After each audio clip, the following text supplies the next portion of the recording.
Hello everyone, welcome to కేటెన్ news. 99 మంది అభ్యర్థులతో TDP Janasena మొదటి జాబితాను విడుదల చేసింది.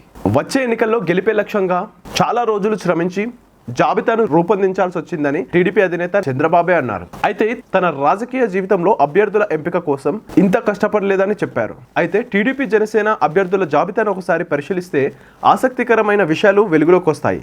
అవేంటంటే, వచ్చే ఎన్నికల కోసం టీడీపీ జనసేన కూటమి అభ్యర్థుల జాబితాను విడుదల చేసింది. తొలి విడతలో 99 మంది పేర్లను ప్రకటించింది. వీరిలో 94 మంది టీడీపీ తరపున, 5 జనసేన తరపున పోటీ చేయనున్నారు. అయితే సామాజిక, ఆర్థిక, రాజకీయ సమీకరణాలను దృష్టిలో ఉంచుకొని టీడీపీ జనసేన కూటమి ఈ జాబితా ఖరారు చేసినట్లు ఆ పార్టీలు చెప్తున్నాయి. మరి కూటమి తరపున అభ్యర్థులుగా బరిలోకి దిగుతున్న నేతలలో ఏ సామాజిక వర్గం వారు ఎంతమంది, చదువుకున్న వారు ఎంతమంది అనే విషయాలు పరిశీలిస్తే ఆసక్తికర విషయాలు వెలుగు చూస్తున్నాయి. అయితే టీడీపీ జనసేన ప్రకటించిన 99 మంది ఎమ్మెల్యే అభ్యర్థుల్లో 60 మంది డిగ్రీ చదువుకున్నవారు, 30 మంది పోస్ట్ గ్రాడ్యుయేషన్ చదివిన వారు ఉన్నారు. 2 PhD చేయగా ఒకరు IAS, 3 MBBS చేసిన వాళ్ళు ఉన్నారు.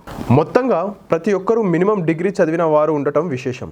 ఇక 25 నుండి 35 మధ్య వయసు ఉన్నవారు 2 ఉండగా, 36 నుంచి 45 మధ్య వయసు ఉన్నవారు 22 మంది ఉన్నారు.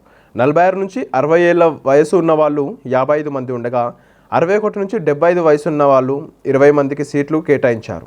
మొత్తం అభ్యర్థుల్లో 86 మంది మగవారు ఉంటే 13 మంది మహిళలు ఉన్నారు. అయితే ఫస్ట్ లిస్ట్లో బీసీలకు, మైనారిటీలకు ఎక్కువ సీట్లు కేటాయించలేదనే విమర్శలు వస్తున్నాయి. టీడీపీ జనసేన విడుదల చేసిన తొలి జాబితాలో బీసీలకు 19, ఎస్సీలు 20, ఎస్టీ 3, కాపులకు 10 సీట్లు కేటాయించారు. ఇక కమ్మ సామాజిక వర్గానికి 22 సీట్లు కేటాయించారు.